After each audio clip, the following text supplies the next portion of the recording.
Hi you, it's Michelle from Pond House Garden. So today I am taking down yet more dahlias as I'm dodging the sunbeam here. It is beautiful today. There is absolutely no rain. I've got my jacket off. We are in Zone 8B, Vancouver Island, British Columbia, Canada. For those of you who have been watching the shorts on the YouTube channel, I've been posting every couple days or so just to let you know what Mom, Dad, and I have been up to on the farm and over here on the property. It's just sometimes during a really busy time, like taking down dahlias for winterization, it's easier for me to post a short and say, hey, than it is to post an edited version, a longer video of what's happening. So bear with me, enjoy the shorts, and I promise to put out some more longer videos soon. All right, so without any further ado, these bad boys are coming down, and I say bad boys, but they're actually really good girls. They're still producing. I have a hard time at this time every year trying to take them down. My neighbor came, I'm like, Jen, you've got to come and take more down for your bouquets because I'm taking them down in the next week or so. So she came over, grabbed up a whole bunch of them, put them into bouquets and sold them this week. So really unheard of for Vancouver Island. Like, I'm kind of liking this, to be honest, because I'm not a huge fan of the cold and the short days. And I really like to be outside in my garden as much as I can. So anyway, here we go. Let's start.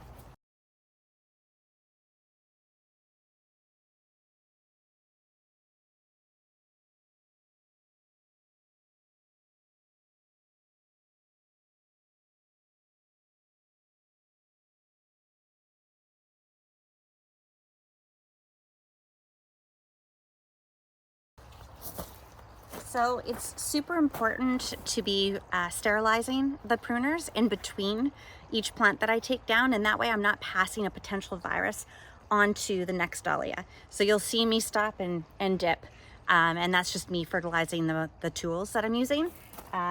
And you know, I know that the ones I have had on the farm year after year don't have a virus, but anything new that I've introduced, I usually try to put into a separate bucket, pot, and pot it out there for the year, watch its habit, make sure it doesn't have any virus, and then I'll put it into our garden beds. So it's more those second and third year dahlia tubers right now that I'm watching really closely, just to make sure that the first year it didn't show anything, but does something arrive and come up in the second and third year for me? So I'm really careful with choosing what I'm going to winterize, and I'm also very careful with sterilizing, like I said, along every step of the way to make sure that there is no virus spread from the new ones to the older tubers that I have in the beds.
And it took me a few more minutes there because I was untying.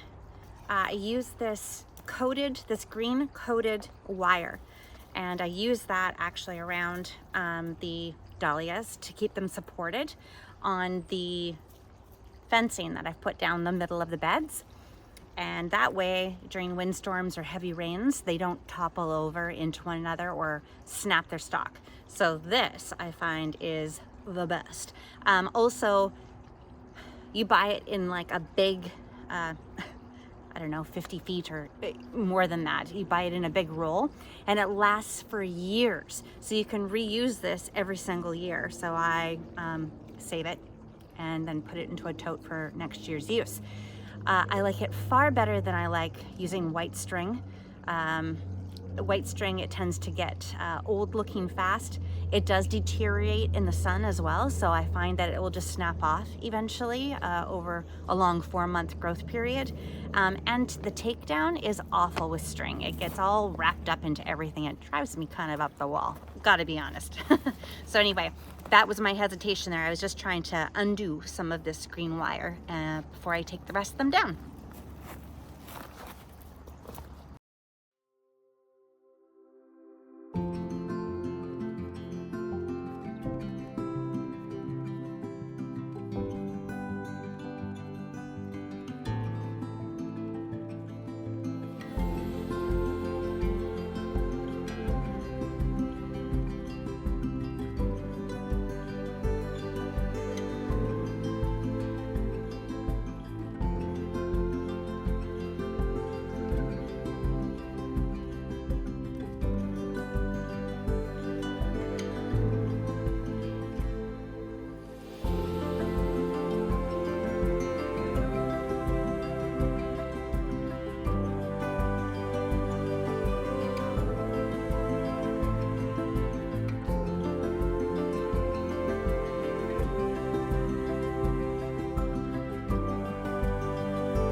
All right.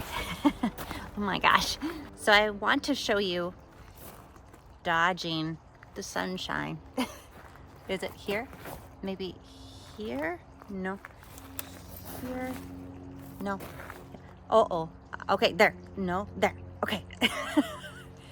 So I want to show you then what I'm doing. This is step 1 of winterization of my process. Now understand that there are different processes for every single dahlia grower all around the world, right? So this is what works best for me here in zone 8B. But believe it or not, we live on Vancouver Island, and up here, which is just, I guess I'm about an hour and a half north of Victoria. In Victoria, they can keep their dahlia tubers in the ground. They actually don't succumb to the wetness like we do here. So I have tried year after year. I've put mulch over top, and I've tried my hardest to keep them in the ground, because let me tell you, it would be a lot less work to not have to pull the tubers out.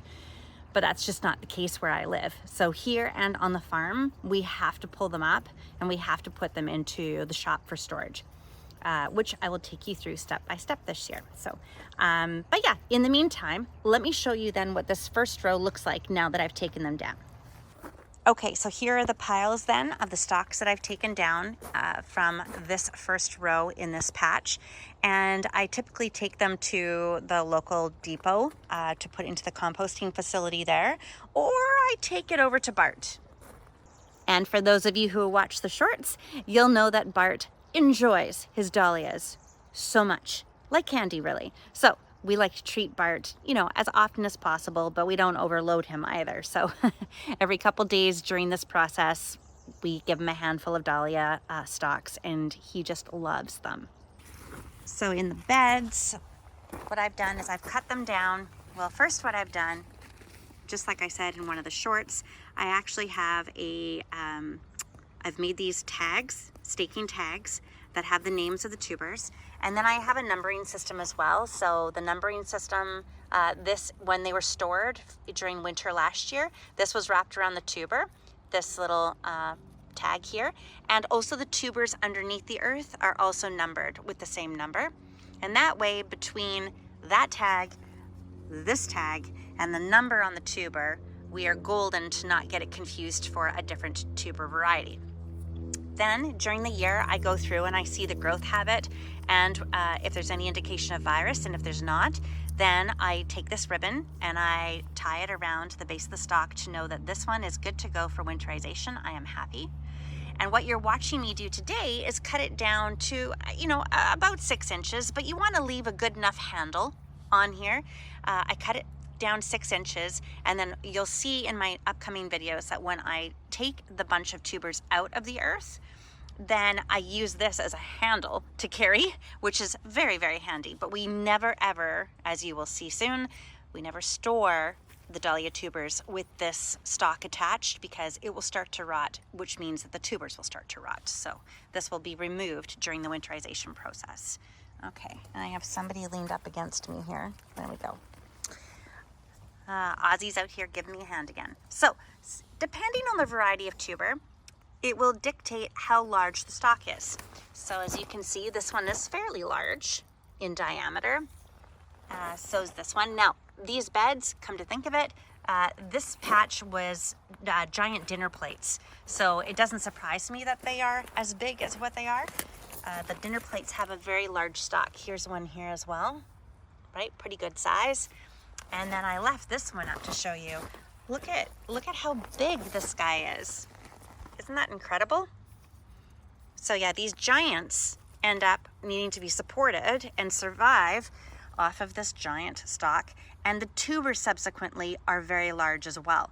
So just to let you know, if you are planning on planting large dinner plates, you will have these large stalks to deal with. And if that is the case, you will want a larger lopper to use to take these down. Look at this guy. So if you look inside, it'll actually collect rainwater in there during the next couple weeks that I leave it in the ground. And that is okay, because we are not freezing right now. Some people like to cover up these holes, and you'll see they'll use like tin foil. In fact, I have a video from a few years ago that I tin foiled them over, but I found that it was a lot of waste because I wasn't in a freeze time. So therefore, this wasn't gonna create rot for my tubers. The collection, of water and freezing was not gonna create rot down to the tubers that are below the earth. So I don't need to cover it. Some people, they might want to cover that hole up, but I do not. And then I leave them in the ground for about 1 to 2 weeks. And the reason that I do this is so that the plant is tricked into pushing eyes or starting new growth out of the tubers, because it's been cut down. So of course, in this fair weather, it wants to continue now to grow. So it will push out these little shoots or start little eyes, which you will see in upcoming videos. And so I want to give it enough time in the earth, where it is most protected right now, to develop eyes before I pull up the tuber clump using a pitchfork, like I said, in 1 or 2 weeks time. So I will continue on now with the second row behind me, and then I will show you what's left. Here we go.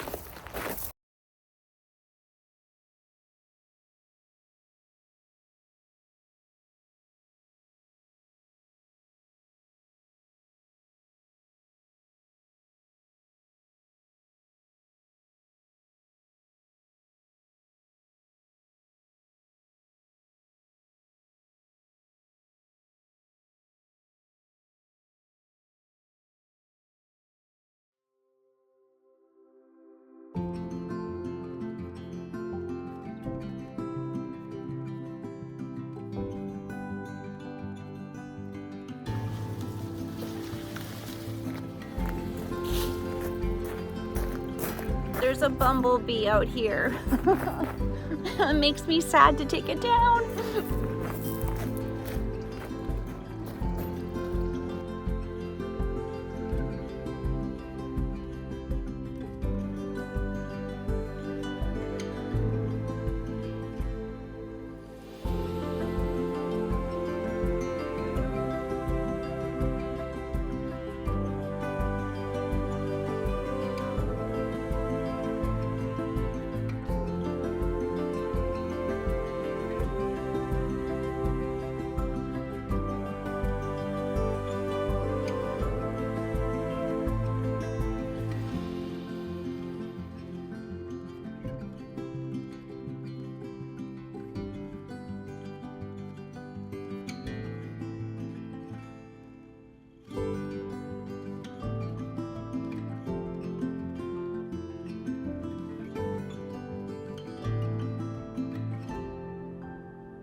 Okay, and that's it.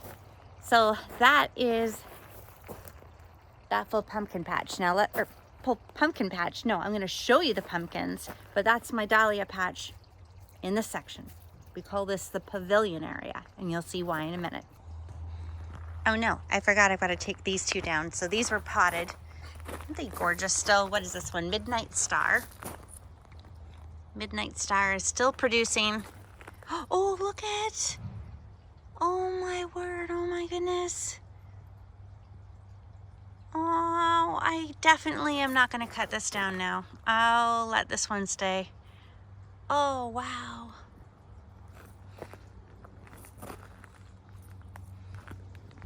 That just warms my heart. Oh man, Mother Nature, just amazing, just amazing. So much joy. All right, but this one's got to come out because it doesn't have any flowers, it doesn't have any bees, it just has a spent bloom here.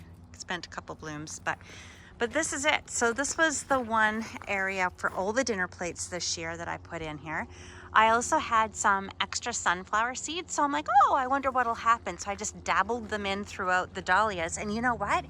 It ended up being great. It added so much height to the patch because the dahlias got up to about this high, but then the sunflowers got up so much taller. And I just loved all the giants being in the same area, the giant dinner plates and the giant sunflowers. So that worked great.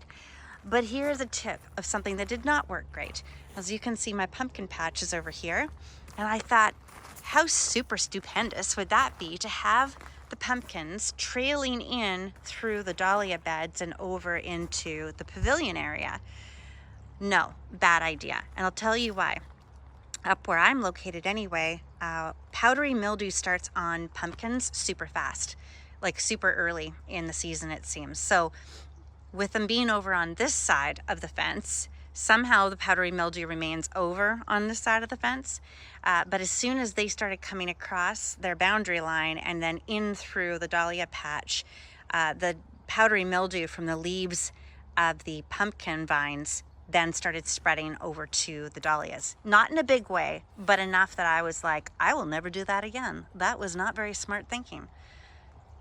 But really, gardening is just a grand experiment, isn't it? So we have to try new things and decide if it's going to work or not. That did not work. Although it looked beautiful at the beginning, it did not work. So all of these guys, oh, I remember her so well. So this is something I've had since, oh my goodness, I guess 25 years. She's a little fairy that stakes into the ground, and she used to hold a little jewel here, which I'm gonna have to replace. But I bought her at the Bellevue Craft Fair, Dad and Mom and I used to go, and my brother Jason used to go down to the Bellevue Craft Fair every year, and I always bought new things for the garden, and I'm just so happy whenever I see her. Okay, so all of the dahlias, as you can see, they're all cut back here now. And so they will stay in here, like I said, for another 1 to 2 weeks as I start to winterize all the other dahlias that I've taken down. And at the end here, oh, did you see this at all? This is really cool too. I came home one day and this guy was staked in my garden. And I'm like, I did not grow a metal sunflower. How did this happen? So it turns out when you know a machinist, they can do the darndest things on their day off for you. And I love it so much. And I kind of hope that if I go away again, something new will show up in the yard. That would just be amazing. But look at, it's way up there, way up there. I don't think you can see how much it towers, but it is very tall.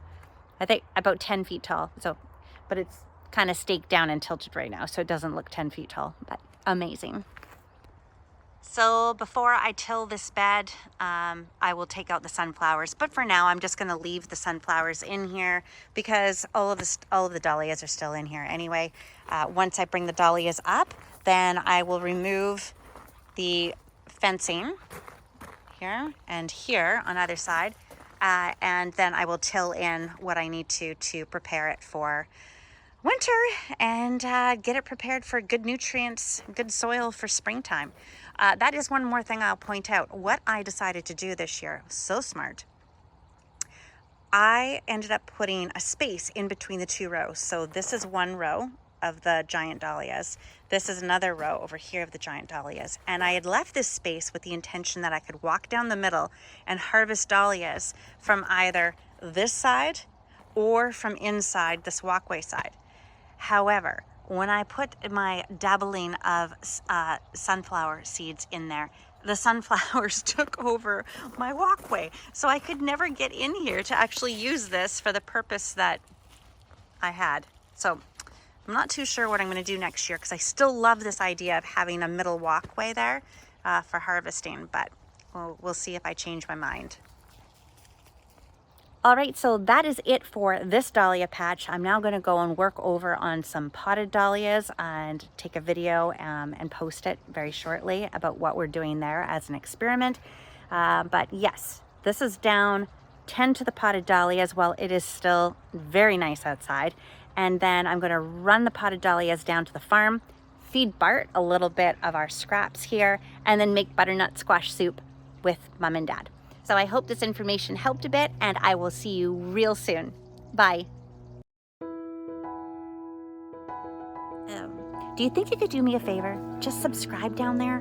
We're trying. We're trying, and Dad would think it is so fantastic to hit 1,000 subscribers. That's my goal anyway. So if you have a moment, just that button right down there, you know, the little bell, subscribe. Yeah, it's easy. You just hit it. Just hit it. You trying to help me out just lying on the pile? Is that what you're doing? Hi, buddy. Having a good day?